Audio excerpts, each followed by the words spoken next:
It was 3:43 p.m. on a Tuesday in October when something knocked on the door of Stein's basement apartment. He had been lying on his ratty sofa and looking at the gray skies through his small front windows while reviewing his current situation. No job, no money, no girlfriend, no prospects, no nothing. In short, things did not look promising. Stein had no idea who might be knocking him up, but he rose as answering the door would at least break the leaden monotony. It was 1980, and Canada was gripped by the worst economic downturn since the Great Depression, and Stein was one of its victims. He was a recent university grad with no work experience, and no one would give him a chance to learn on the job. And his name didn't help either. Frank Norman Stein, a.k.a. Frank N. Stein. Frankenstein. They probably took one look at his resume and burst out laughing. Stein opened the door and got a shock. An enormous figure stood before him, a man at least 7 feet tall. He was muffled up in an old black overcoat, his hat pulled low, his face partially hidden by dark glasses. Yeah? Stein said tentatively, as the man pushed into the room, grabbing him by the throat and throttling him. They fell, landing on the sofa, which collapsed under their combined weight. In the process, the attacker's hat and glasses fell off. What he saw, as well as his attacker's strong hands, took Stein's breath away. His assailant had a pinched, skull-like face with yellowish skin, black lips, tangled black locks, and pale, watery eyes. And he had bad breath, too.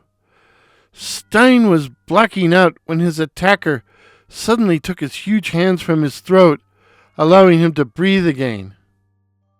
The strangler loomed over Stein, then said in a hollow yet booming voice, "Frankenstein?" "Yeah," Stein squeaked. The strangler seemed unconvinced. "Frankenstein?" it said again. "Yeah, that's me. Frankenstein. Go ahead and laugh," Stein said weakly. "Do you know who I am?" his attacker thundered. Some kind of monster," Stein croaked. "Monster? Monster?" the ugly man bellowed, jumping to his feet. "You call me monster, but I am your child." Stein just lay there staring. "That's it," he finally said. "I've gone mad." "Are you not a descendant of Victor Frankenstein?" the strange man said. "Oh, that's just some story," Stein said. "But what I can tell you is this. Life sure ain't easy for a boy named Frankenstein." "But it's true," the strange man said. "Victor Frankenstein made me from the bodies of the dead and brought me to life. I am Frankenstein's monster." "But I've got nothing to do with Victor Frankenstein," Stein protested. You are his 10 times grandson, the stranger said. Yeah, okay, maybe. But why come to me? Why come to you? Why come to you? Why have I come to you? I've come in order to kill you. Stein lay frozen with terror. This guy, this monster, could kill him easily. But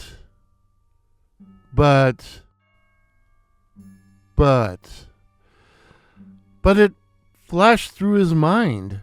What was he living for? No money, no girlfriend, no prospects, no nothing. So in the end he said, why not? Why wait? Go ahead. Kill me. You're willing to die? Sure. But why? The monster asked in surprise. Look around and what do you see? The monster looked around, and what he saw was the mediocrity of poverty. What has happened? The monster said in confusion. The Frankenstein family was enormously wealthy. Where has all the money gone? Stein began to laugh, and laugh, and laugh, and laugh, and laugh, until he became hysterical, and burst into tears. And then it all came out. The poverty, the loneliness, the despair. He found himself pouring out his heart to a man-made monster. When he finally ran out of steam, it was the monster's turn. He told all that had happened to him since he parted from his creator, Victor Frankenstein, near the North Pole. How he had lived in the boreal forest in solitude, scaring the native people. All those legends about Bigfoot, Stein said. Was that you? Indeed. Stein laughed. Seems like we're both outcasts. The monster sat lost in thought, then said, Your main problem is your inability to get a job? Well, I've got lots of problems, Stein said, but that's the main one right now. I have an idea, the monster said.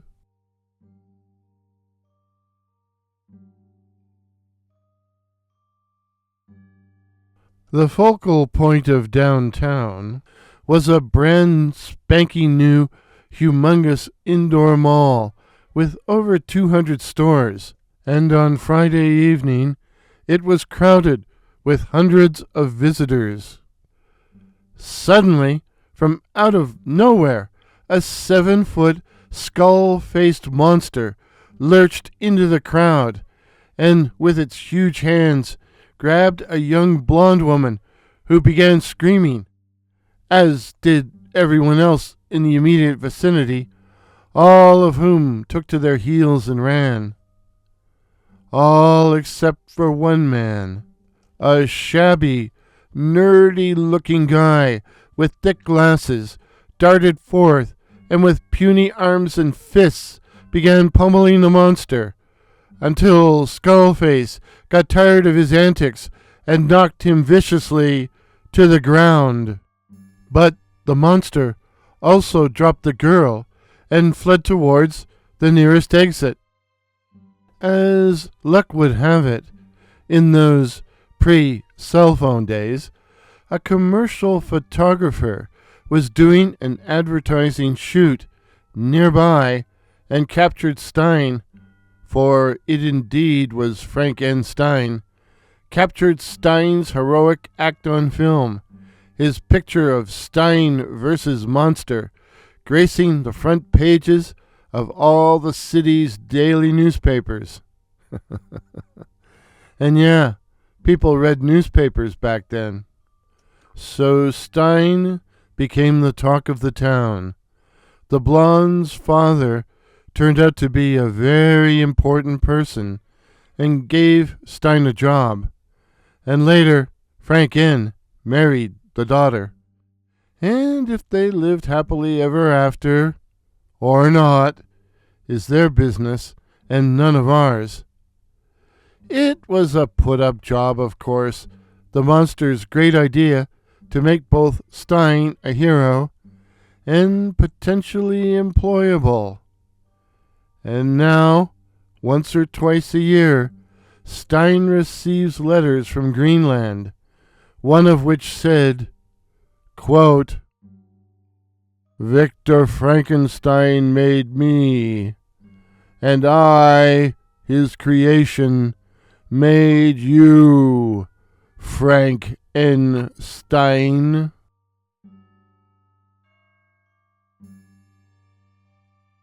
The moral of the story: the most unlikely person can sometimes be your best friend.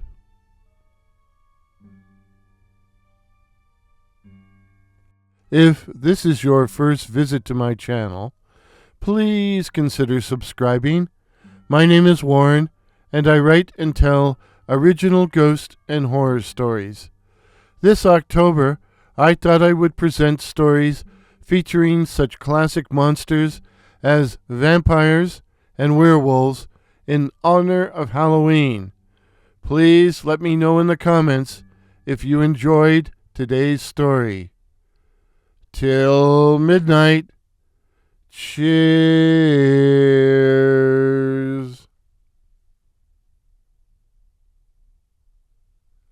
Pictures used in today's video courtesy of Pix here, that's PX here, while the music was the classic Ghost Processional by that patron of the internet, Kevin MacLeod.